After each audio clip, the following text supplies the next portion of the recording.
Located on the outskirts of London, you will find Kew Gardens, which is a nature paradise.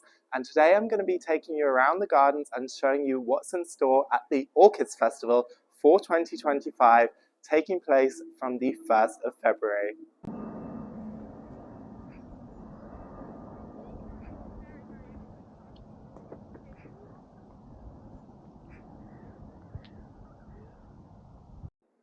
Hi there, welcome back, or if you're new here, welcome to my channel. My name is James. I show you the best destinations to visit across Europe, including in the UK, surrounding London, and also in Germany too. So make sure to hit subscribe to discover some exciting new places to add to your travel bucket list.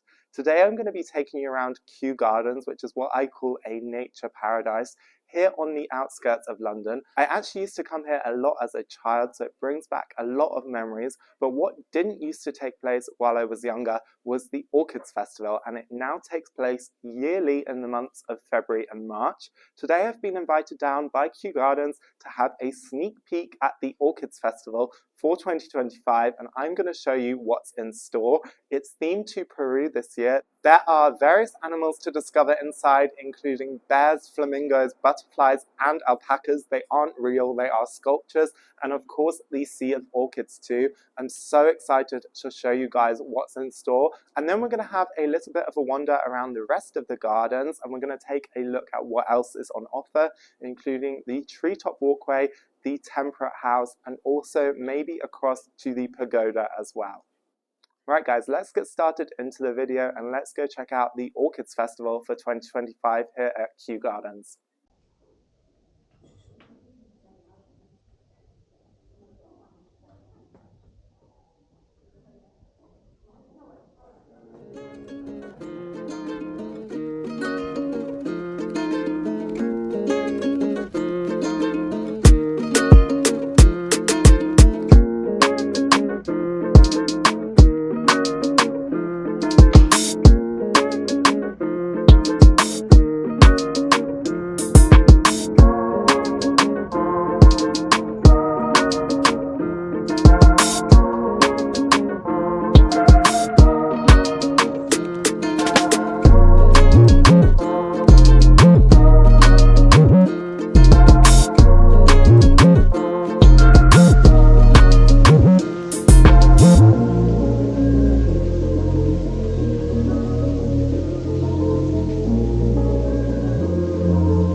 wanted to give you guys a little bit of logistical information if you're planning to visit the orchids in 2025 or in future years here at Kew Gardens. The most important thing to know is that if you buy an entry ticket to Kew Gardens, or if you have a Kew Gardens membership, the Orchids Festival is actually included as part of your ticket or as part of your membership, so there is no extra cost to visit the festival itself. It's also important to know about the opening times of the Orchids Festival. From the 1st of February, it is open daily until the beginning of March, so there are no restrictions whatsoever. I would recommend coming during the week and also in the morning or in the late afternoon to experience the orchids, as during the middle of the day and on the weekend, the glass houses can get extremely full here at Kew Gardens. The glass houses are open at the moment from 10 a.m. to 3 p.m. and if you're looking to come by public transport, it is best to take the district line to Richmond. It's not far away from here. Or if you're driving, there is free on-street parking from 12 p.m. in the surrounding area. So I would then recommend to come just for the afternoon. There are some spots you can get which allow you to park from 11 until 12. And then after 12 o'clock, you can just stay for the rest of the day. But on the whole, I would recommend just to arrive in the afternoon rather than in the morning, because it is extremely expensive for parking. Kew does have its own on-site car park, but it does cost £9 for the entire day.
I am standing right in front of the Great Pagoda, which you can see right behind me. It is currently closed for the winter, and apparently it will be reopening in the spring. But if I'm honest, between you and me, I have been to Kew multiple times when the pagoda has been shut. I remember going up there as a child. The views from the top are really stunning. It's a shame it's not open more often. Regarding the pagoda behind me and also all the other attractions here at Kew and the rest of the gardens, once you pay your entry ticket, or if you have a membership and bring a guest, you can visit all of the different gardens, including the glass houses and the different attractions such as the hive and the treetop walkway, all included in the price. You don't need to pay anything extra once you are inside. Inside the gardens, there are also various cafes and shops too, where you can stop for a coffee, a bite to eat, or even lunch while you're exploring the rest of Kew Gardens. That is all for this video. I hope you enjoyed exploring Kew Gardens with me today. I hope you enjoyed having a sneak peek into the Orchids Festival for 2025 and enjoyed being transported to Peru. I'm so excited to see you guys again in the next video. I'm going to be taking you to a brand new opening in London in the next couple of weeks in Queen Elizabeth Olympic Park. So you're going to want to make sure you stay tuned for that one. If you enjoyed this video, make sure to leave a thumbs up. Make sure to leave a subscribe on my channel. You can also check out my social media pages, which will be linked in the video description below. I'm so excited to see you guys in the next one. Thank you so much for watching and see you next time. Bye.